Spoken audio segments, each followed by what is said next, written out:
Assalamualaikum warahmatullahi wabarakatuh. Selamat jumpa kembali. Hari ini kita akan latihan bagaimana cara uji parsial atau uji T dan juga bagaimana cara uji simultan atau uji F. Sebelum kita melakukan pengukuran menggunakan SPSS, kita harus melihat dulu tabel tabulasi. Nah, tabel tabulasi ini saya kira sudah paham, sudah menguasai ya. Kalau belum paham, bisa lihat link cara membuat tabulasi ya. Linknya bisa dilihat di deskripsi YouTube ini ya. Nah, di dalam tabulasi itu ada total. Nah, total ini kita copy, ya, kita pindahkan ke SPSS. Oke, data dari tabulasi, data totalnya sudah kita kopikan ke SPSS. Ini adalah variabel X1, ini adalah variabel X2, dan ini adalah variabel Y.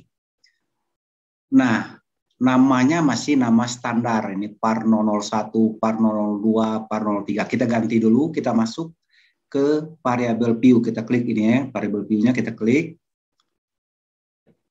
Par 001 kita ganti X1. Par 02 kita ganti X2. Par 03 kita ganti Y. Ini labelnya kita isi saja ya. Misalnya motivasi, X2-nya adalah budaya organisasi,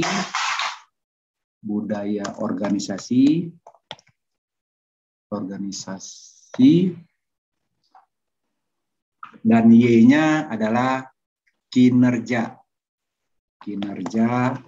karyawan. Oke, udah kita isi. Kita masuk lagi ke data view-nya. Kita klik lagi. Oke.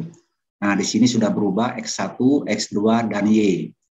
Langkah berikutnya kita ukur ya, masuk ke analyze ya, kita masuk, lalu pilih regression, pilih linear, klik. X1 dan X2 ini merupakan variabel independen. Kita masukkan ke kolom independen. Sedangkan kinerja merupakan variabel dependen. Kita klik ya. Ini sebenarnya sudah selesai. Cukup saja kita klik OK ya, karena kita hanya mengukur uji parsial maupun uji simultan. Kita klik. Nah, maka di sini sudah dapat hasilnya. Selain dia uji T, bahkan R-square-nya juga sudah diketahui ya. R-square-nya sebesar 0,745 ya, 0,745 atau 74,50%. Ini R-square-nya atau total pengaruhnya. Kita kembali lagi kepada uji T. Kalau kita lihat ini uji T, ini kolom uji T, ini ada T ya, artinya dia uji T. Kita interpretasikan data tersebut.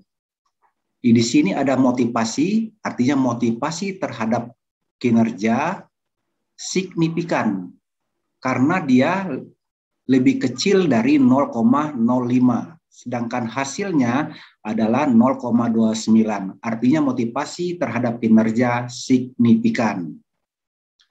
Yang kedua, budaya organisasi terhadap kinerja hasilnya 0,58. Nah, untuk budaya organisasi ini tidak signifikan karena dia di atas 0,5. 0,5 itu adalah toleransi maksimum. Nah, ini udah melampaui ya, menjadi tidak signifikan. Nah, perlu diketahui kalau dia signifikan, umumnya T hitung ini pasti lebih besar dari T tabel. Ya. Umumnya lebih besar dari T tabel. Kalau dia tidak signifikan, maka T tabelnya juga, T hitungnya lebih kecil dari T tabel. Ya. Oke, sekarang kita lihat secara simultan, yaitu uji F.